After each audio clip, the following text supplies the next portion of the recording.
ఎందుకు బిడ్డ కోపానికి కత్తున్నావు? మొన్న మనకు వచ్చి ముదురు కలిసింది ఆమె. మళ్ళీ నీ పోతే ఎట్లుంటే చెప్పు, మెల్ల ఎట్లా వేసుకోట్టుకో. అర్థం చేసుకోజరా, నేను ఒక్కనే మందు కొట్టుడు ఒక్కనే నీళ్ళు మోసుకున్నట్టే కాదే. మళ్ళీ నాకు రేపు పని ఉంది, గజలు పోయేది. అవ్వా ఏమైందత్తమ్మా? ఏం బాబా ఎందుకు అరుస్తున్నావు మా అత్త మీద? తోలు తీసి కారం పెడతా ఏమనుకుంటా? అట్లా చెప్పురా. నీకేం తెలియదు, సపడికో. ఏమైందత్త? ఏం కాలేదురా, మొన్న నాకు రజిత వదిన పిలవంగానే వచ్చి ముదురు కలిసింది. ఇప్పుడు మనం వాళ్ళకి పోతే ఎట్లా చెప్పు? పోతా అంటే వద్దంటుండు, వీడు మందు కొడదామంటుండు. దీనికే లొల్లి చేస్తున్నావు బావా? అత్తమ్మను పోనీ పనికి, నువ్వు ఉన్నావు కదా, నువ్వు పోయి మందు కొట్టుపో. దీనికే పెద్ద ఓవర్ యాక్షన్ చేస్తాడు. ఏందే ఓవర్ యాక్షన్ చేస్తున్నా? ఆ బురద పొలం అలా కిందికి మీదికి దిగబడుతుంటే ఒక్కనే నీళ్ళు మోసుకుంటే మంది ఎట్లా కొడతాను అనుకున్నావే? సరే పోయమ్మా, నువ్వు సపడే పని పోయే. ఇది నీళ్ళు మోస్తుంది, నేను మందు కొడతా, అప్పుడు ఏర్పడుతుంది. ఏంది నాకేమన్నా భయమా? నువ్వు వస్తామా, నేను మోస్తా కానీ నీళ్ళు. ఈడ నీడ పట్టుకుంటే సవాలు కొట్టుడు కాదు, ఆడ ఎర్రటి ఎండలో నీళ్ళు మోస్తుంటే అప్పుడు ఏర్పడుతుంది నీకు.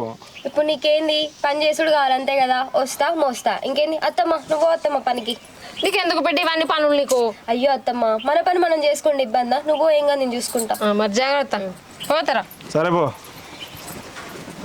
ఆడ మంద డబ్బు ఉంతే పో.